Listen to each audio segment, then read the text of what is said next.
The day the intern dumped an iced latte down the front of my suit and screamed that her husband was the CEO of this hospital, I did not raise my voice.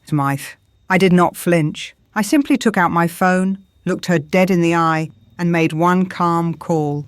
You should come down here and see this. Your new wife is throwing coffee on me. A few hours earlier, a wide-body jet had hit the runway at Chicago O'Hare with a heavy thump that rattled the windows. After more than 8 hours over the Atlantic, the cabin lights had come back on in that polite, artificial glow that makes everyone look tired and expensive at the same time. I closed my book, slid my feet into my flats, and pulled my carry-on from the overhead bin with the kind of practiced ease that comes from living in airports more than living in one place. The moment I stepped into the arrivals corridor, Chicago smacked me with its summer heat and that familiar mix of car exhaust, pretzels, and concrete baking in the sun. People call it ugly. People call it gritty. To me, it has always smelled like home and responsibility. My name is Giselle Hale. I am 32 years old. To the outside world, I am the woman people point at in glossy business magazines and whisper about in fundraising galas.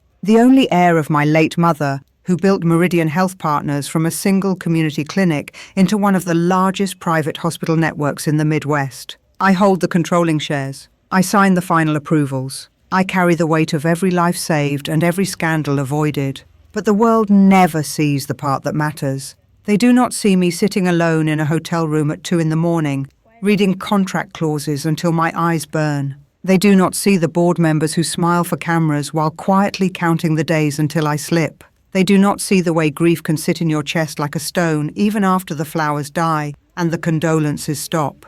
This trip had lasted exactly 1 month. Switzerland, then Germany, then a final stop in the Netherlands. I had personally toured factories, negotiated delivery schedules, and signed procurement terms for a fleet of next-generation imaging machines for our flagship hospital in Chicago.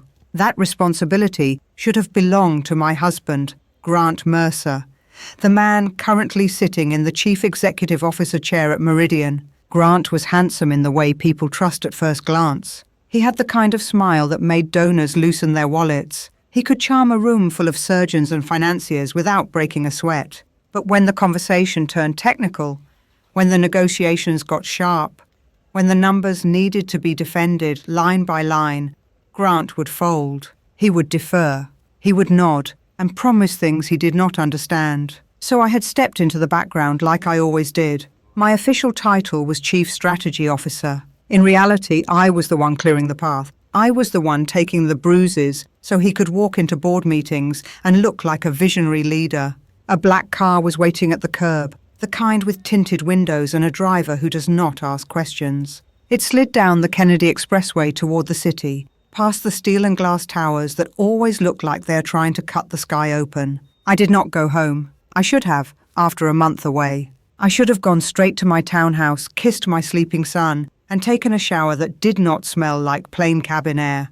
But something in me refused. I needed to see it with my own eyes. I needed to see what kind of culture my husband had been running while I was gone. So I told the driver to take me to Lakeshore Meridian Medical Center, our flagship, our crown jewel. 20 floors of blue glass and polished stone on a prime stretch of the near north side, where the lake breeze sometimes makes the air feel clean for 5 seconds before the city reminds you what it is. The sign out front still carried my mother name in brushed steel letters, and seeing it always did 2 things to me at once. It made me proud, and it made me afraid. I told the driver to drop me at the main entrance, not the private executive garage. I pulled my own suitcase through the revolving doors like any other woman coming in from the street. I wanted to hear the real sounds, not the polished version that appears when leadership walks through. The lobby was alive. The announcement system called out patient numbers. Families murmured into phones. Nurses moved like they were being pulled by invisible strings. The air smelled like disinfectant and coffee, and the faint metallic edge of fear that always lives in hospitals. I stood near the reception desk, adjusting the lapels of my cream-colored pantsuit, letting my eyes travel. And then I saw him, Dr. Rafael Ortiz, Chief of Cardiology, down on one knee on the marble floor, performing chest compressions on a middle-aged man who had collapsed near the gift shop. His hands were locked. His arms were straight. His face was focused in that calm, hard way that separates real healers from people who just like the title. Sweat ran down his temples. His voice cut through the lobby. Give him space. Stay back. Let him breathe. A nurse rushed forward with a glucometer and a tray. Raphael did not look up.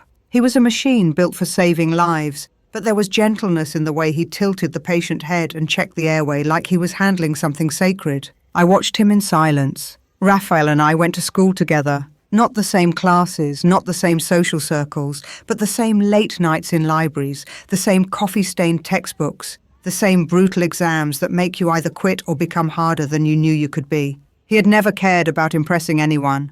He just worked. He just did what was right. The day my mother died, it was Raphael who stayed at the hospital until sunrise, coordinating staff and calling in favors to keep the system stable while the board circled like sharks. Grant was there too, of course, smiling, shaking hands, performing grief like it was a role. Watching Raphael now, saving a stranger, I felt that familiar ache of respect. And then the moment shattered. A sharp, high-pitched voice sliced through the lobby like a cracked violin string. Are you kidding me right now? I told you to park my car in the shade. I turned. Near the revolving doors, a young woman stood with her hips cocked and her phone held high like she was filming a music video. She was maybe 22, heavy makeup, lip filler, nails like claws, a dress so tight and bright it looked like it had been sprayed on, completely inappropriate for a medical setting. Pinned to her chest was a badge. Intern. Her name read Madison Vale. An older man in a valet uniform stood in front of her. His shoulders were bent. His hands trembled slightly. A veteran cap sat on his head, faded with years. I recognized him immediately. Mr. Klein. He had worked at Lakeshore since before my mother expanded Meridian. He was the type of employee people forget exists until the day they need him. I am sorry, miss, he said, voice quiet. We have been busy with ambulances. I will move it now. Madison rolled her eyes so hard it looked painful. You move like a fossil. How do people like you even get jobs here? This is supposed to be a top hospital. 5-star, not some bargain basement clinic. Then, without missing a beat, she spun toward her phone and flipped her expression like a light switch. Her face turned into a smile so fake it made my skin crawl. Hi guys, good morning. Your girl, Madison, is literally dealing with the most incompetent staff. But it is fine. I stay positive. I stay cute. Drop some hearts for me. I glanced at the clock above reception. 9:15 in the morning. Shift start was 8. An hour late. Out of dress code. Harassing staff. Live streaming in the main lobby like it was a stage. I felt heat crawl up my neck. That slow burn of anger that does not explode right away. It tightens. It concentrates. It waits. The contrast was disgusting. Raphael on his knees, saving a life with sweat dripping onto marble. Madison filming herself while humiliating an elderly man. I tightened my grip on my suitcase handle and walked toward them. I touched Mr. Klein's shoulder gently, letting him know he was not alone. His eyes widened when he recognized me, and he opened his mouth to greet me properly. I raised one finger.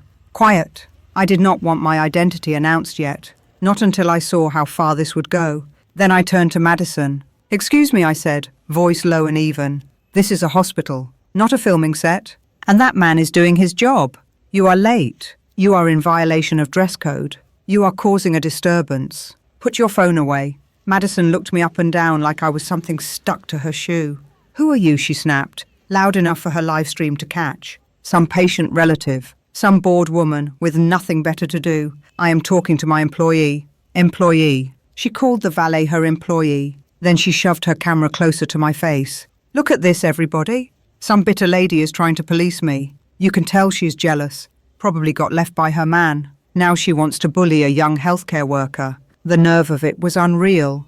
Put the phone down, I said, still calm. You do not have permission to film me. You do not have permission to film in this lobby. Put it away. Madison widened her eyes in mock innocence, then leaned closer, smile turning sharp. Or what? Then she did it. She stepped sideways, like she was clumsy, like it was an accident, and slammed the full cup of iced coffee she was holding straight into my torso. Cold liquid poured down my suit. The fabric soaked instantly, turning out cream into brown. It dripped down my legs and splattered onto the marble. The smell hit me. Sweet syrup, bitter espresso, cheap arrogance. That suit had been a gift from my mother before she died. She had handed it to me and said, "Wear it when you need to remember who you are." Now it was stained by a girl who thought she owned the place. Madison started crying. Not real crying. Performing. She threw her head back and wailed, loud enough to turn every head in the lobby. "Oh my God.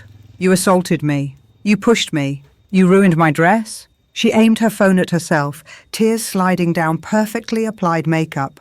"Everybody, you saw it. This woman attacked me. She is violent. She is unstable. This is what happens when you let trash walk into a hospital." People who had not seen the beginning started murmuring. A few pulled out phones. A few stared at my stained suit like it proved her story. Madison leaned close enough that only I could hear her whisper, "You are going to apologize right now, and you are going to pay for my dress." Then she smiled, teeth bright, eyes cruel. "Do you know who my husband is? My husband is the chief executive officer of this hospital. He will have you thrown out, blacklisted. No doctor in this city will ever treat you again." I stared at her. For a moment, something inside me went very quiet. Not numb, not defeated, just clear. I took a handkerchief out of my bag and dabbed my hands, slow and deliberate. I lifted my chin. I looked at her like she was a clinical specimen. "You said your husband is the chief executive officer," I repeated. Madison smirked, thinking she had me cornered.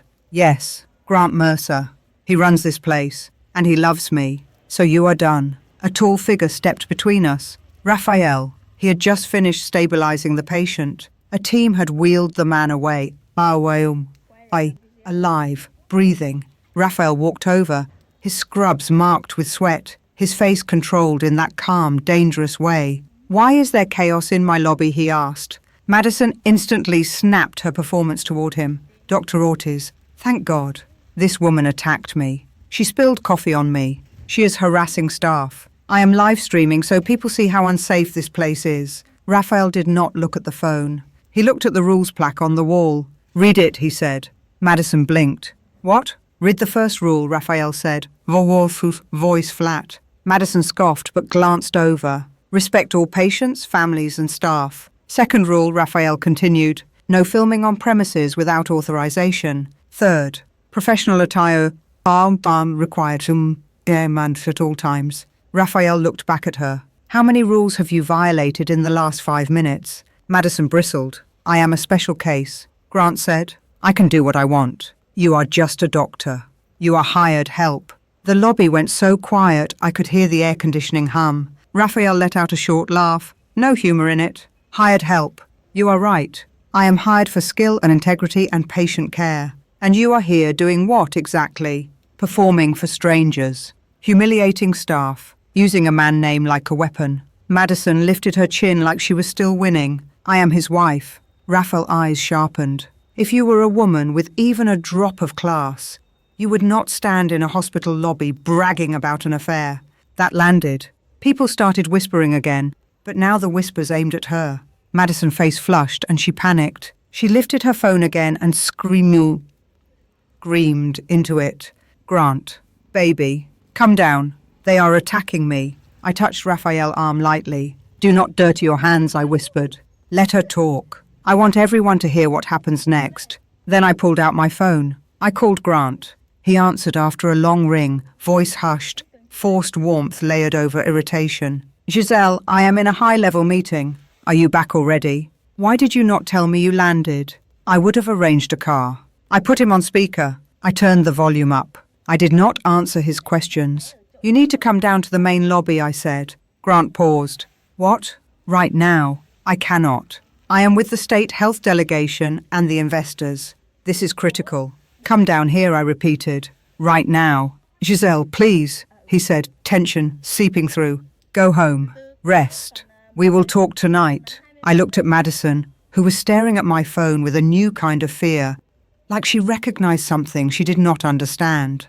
Then I said it. "You need to come down here and see your new wife throwing coffee on me." Silence. A thick, dead sound.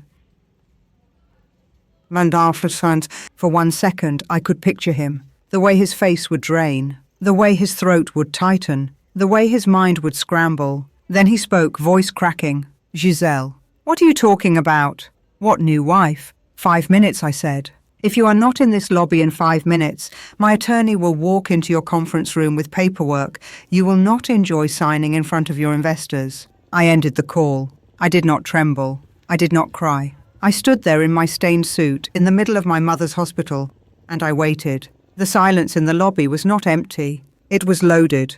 Patients lingered. Nurses slowed. Security watched from the corners. Madison gripped her phone so hard her knuckles went white. "Who are you?" she whispered. I smiled at her, small and cold. "Do not stop filming," I said. "Keep it rolling. Let them see how your husband handles his legal wife." 5 minutes later, the executive elevator doors opened. Grant Mercer stumbled out like a man running from a fire. His suit was wrinkled. His tie was crooked. Sweat shined on his forehead. His eyes darted across the lobby until they locked onto me. And in that instant, I watched him understand that his life had just split open. Madison practically ran to him, clinging to his arm.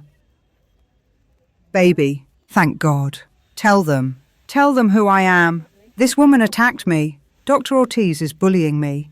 Grant froze. His body went stiff under her grip. He stared at me like he was staring at a loaded gun. I tilted my head. "Grant," I said softly, "go ahead. Do what she asked. Show everyone who is in charge." Madison shook his arm.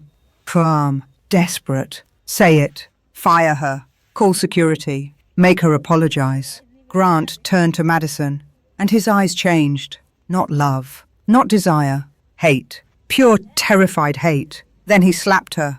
The sound cracked across the lobby. Madison stumbled back and fell on the marble. Her phone skidded away, still recording, camera catching the ceiling lights spinning like a dizzy halo. Grant screamed at her. "Shut up. Stop. You are not my wife. I do not even know you. You are delusional." The lobby gasped. Madison stared up at him, hand pressed to her cheek, shock turning into fury. "You do not know me," she shrieked. "Then who was in my bed at the Peninsula last night? Who signed the papers for the condo in River North? Who promised me you would divorce her as soon as she came back from Europe?" Grant lunged toward her like he wanted to silence her. Raphael stepped in and shoved him back with one firm hand. "Enough," Raphael said. "You are disgracing this hospital." I walked forward, slow. The click of my heels from north sounded like a verdict. "Grant," I said, voice flat, "you want to pretend you do not know her. Fine. Explain why her badge has unrestricted access to your executive floor. Explain why her account received $2 million from a shell vendor tied to our equipment procurement budget." Grant's face went grey. He opened his mouth, then closed it. He tried to recover. "Giselle, listen. It is not what it looks like. She is lying, is lying. She is obsessed. She tricked me." He dropped to his knees, right there in the lobby. He grabbed the hem of my suit jacket, coffee still drying on the fabric. "Please," he whispered. "Please. 10 years. Our son. The board. Do not do this here." I looked down at him. I felt nothing but a quiet disgust. 10 years, I repeated. "When you stole money meant for patient care to buy her a condo, did you think of 10 years? Grant started sobbing. Not grief, fear. Then a familiar voice cut through the crowd. "Madam Hale." My attorney, Naomi Pierce, walked in with a thick folder tucked under her arm like a weapon. She wore a dark suit, hair pulled back tight, eyewire tight, eyes sharp. The kind of woman you hire when you want the law to feel like a blade. She handed the folder to me. Bank statements, property contract, security footage, vendor trail, all verified, all admissible. I opened it and let the pages slide onto the floor in front of Grant. Paper scattered like fallen leaves. Numbers, names, dates, signatures. People leaned in. The truth has a smell. It smells like ink and panic. Grant stared at the evidence and made a sound like a dying animal. Madison, still on the floor, began to sob in a different way. Not fake now, real. Because she finally understood she was not the star of a fairy tale. She was the accessory in a crime. I lifted my head and let my voice carry. "My name is Giselle Hale." "I'm Hale," I said. "Chair of the board for Meridian Health Partners." The lobby went still. Effective immediately, Grant Mercer is terminated from his position as Chief Executive Officer for ethical violations and suspected felony embezzlement. Security, escort him off the premise. Jafar, closed our premises. 2 guards stepped forward. Grant grabbed at my ankle. Books, desperate. Giselle, please. I stepped back. I am done, I said. And in that moment, something in me shifted, like a door closing, like a chain snapping. The silence was over. Grant was hauled to his feet and dragged toward the exit. His expensive shoes scraped on marble. His suit jacket twisted. He tried to look dignified, but dignity does not survive when truth is holding you by the throat. I turned to Naomi. Freeze every joint asset. Lock every account. File the divorce petition today. I want him unable to move $1 without a judge permission. Naomi nodded. Already drafted. Ready for your signature. I looked at Raphael. Dr. Ortiz? Ortiz, I said. The chief executive role cannot sit empty. We need leadership that has earned trust. Starting now, you will serve as interim chief executive officer until the board votes formally. Raphael blinked, surprised. Then he straightened. Yes, Madam Hale. Applause erupted. It started with nurses, then physicians, then staff. Not for power, for relief, for the feeling that someone had finally cleaned the rot out of the building. Madison tried to crawl away. Naomi stepped in her path. Ms. Val, Naomi said, calm as a courtroom, you are being terminated from your internship for misconduct. You will also be subpoenaed as a recipient of stolen funds. That condo will be seized. Every luxury purchase will be traced.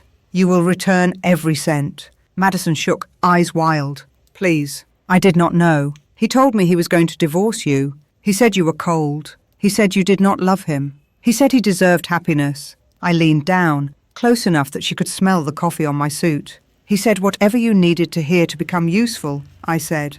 But you still chose to humiliate an elderly man. You still chose to throw coffee. You still chose to brag about power you did not earn. Madison sobbed harder. Security escorted her out. The lobby slowly returned to motion. People went back to work. The announcement system resumed. A child laughed somewhere near pediatrics. But I stood there feeling like my bones had been hollowed out. Winning does not always feel like winning. Sometimes it feels like you just amputated a limb to survive. That afternoon, I went home and kissed my son's forehead while he slept. I washed the coffee-stained suit with shaking hands, not because it could be saved, but because I could not stand the idea of leaving my mother gift dirty. Then the real war began, because Grant did not disappear quietly. That evening, my phone lit up with alerts, headlines, clips, edited videos, a story spreading like a virus. Billionaire heiress attacks intern in jealous rage. Hospital coup staged by chair and lover doctor. Chief executive officer framed by wife and her boyfriend. They had taken Madison livestream and cut it like a blade. They removed the parts where she insulted Mr. Klein. They removed the part where she threatened me. They kept only my stern face, Raphael standing beside me, Grant on his knees. They poured a narrative over it like poison. Thousands of comments appeared within minutes, too fast to be organic. She looks evil. He looks terrified. The doctor is obviously her lover. Rich people always get away with it. Naomi walked into my living room with her laptop open and her jaw tight. It is a coordinated campaign, she said. Bot accounts. A black public relations firm. Funding came from a private account, but the trail is familiar. Grant moved money before we froze everything. I stared at the screen until my eyes burned. He could not win legally, so he wanted to win emotionally. He wanted to stain my name so badly. The board would flinch. He wanted to pressure me into a settlement, or punish me for daring to end his fantasy. I stood. No, I said. Naomi raised an eyebrow. No to what? No to hiding, I said. No to silence. No to letting him write the story. Schedule a press conference tomorrow morning. Invite everyone. Major networks, local stations, medical journals, online tabloids, all of them. Naomi nodded once. Understood.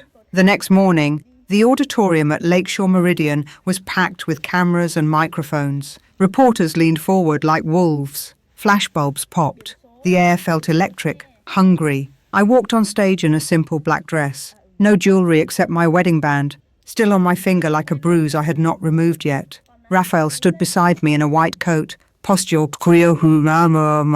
steady. I gripped the podium. My name is Giselle Hale, I said. I called this press conference to defend the integrity of Meridian and the staff who save lives here every day. What you are seeing online is a malicious fabrication designed to distract from documented embezzlement and abuse of power. A reporter stood. Are you having an affair with Dr. Ortiz? Did you remove your husband to install your lover? The room held its breath. Raphael reached for the microphone. He looked at me first, silent question in his eyes. I gave a slight nod. He turned to the room. Dr. Ortiz, he said, Chief of Cardiology, Interim Chief Executive Officer as of yesterday. I will answer. He paused, voice low and steady. Giselle and I have been colleagues for years, friends, trusted partners in patient care and leadership. There has been no affair. He inhaled once, but I will not hide one truth. I have cared about her longer than I should have allowed myself to. I kept it silent because she was married, because she deserved peace, because this hospital deserved stability. I never crossed an ethical line. I never touched what was not mine. The room shifted. Not scandal, not excitement. Respect. Raphael continued. We withheld additional evidence yesterday to preserve Mr. Mercer's dignity. He has chosen to weaponize lies, so we will no longer protect him.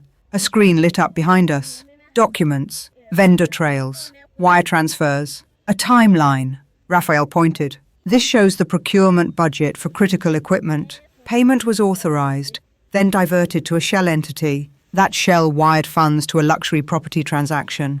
The purchase date aligns with the supposed emergency deposit request Mr. Abo Monmouth Mercer signed while Miss Sansabaz. Hale was overseas negotiating directly with manufacturers. The reporters scribbled. Cameras zoomed. Raphael turned back to them. This was not a marital dispute. No, sure, he'd said. This was theft from patient care. It delayed equipment that saves lives. I took the microphone again. I will not argue on the internet, I said. I will argue in court. We have filed for divorce. We have frozen assets. We have submitted evidence to the district attorney. Meridian will cooperate fully. Then I leaned forward, voice dropping. And to the people spreading edited clips, I have one question. If you were the one who built a hospital, who carried it through grief, who protected it while someone you trusted stole from it, would you stay silent to look polite, or would you cut the cancer out in public so the body could live? By noon, the narrative flipped. Not because of my anger, because of receipts. The truth is not always loud, but it is heavy. It crushes lies if you let it land. Grant was arrested within weeks. Federal charges. Wire fraud.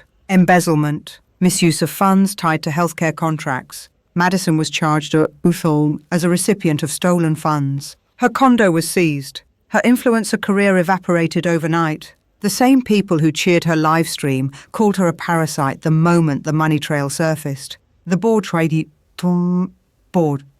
to squirm. A few old men tried to blame me for appointing my husband in the first place. Naomi handed them a folder of internal emails showing Grant had been recommended by those same men, pushed through as a puppet they thought they could control. They went quiet. Raphael and I rebuilt. We cleaned departments. We implemented compliance checks that could not be bypassed with charm. We reinstated staff who had been punished for reporting issues. We upgraded security and prohibited filming with real enforcement. 1 year later, I stood in the atrium of Lakeshore Meridian as we unveiled a new wing dedicated to my mother, funded by donations that poured in after the scandal, because people saw what we did with the truth. My son ran ahead of me, laughing, chasing the echo in the glass. Raphael walked beside me, not as a savior, as a steady presence, a man who showed up when it mattered. I finally removed my wedding band that night, alone, and placed it in a small box, not as revenge, as closure. And here is the part everyone asks me. Do I feel satisfied? Sometimes, but more often I feel something quieter, a clean emptiness where a lie used to live. A peace that comes only after you stop begging for someone to love you correctly. So let me ask you what I still ask myself on the hard nights. Was I too ruthless for detonating my husband's double life in the main lobby, in front of patients and staff? Or was that the only way to protect the hospital and the people inside it? And if you were standing in my coffee-stained suit, would you have stayed silent, or would you have made the call?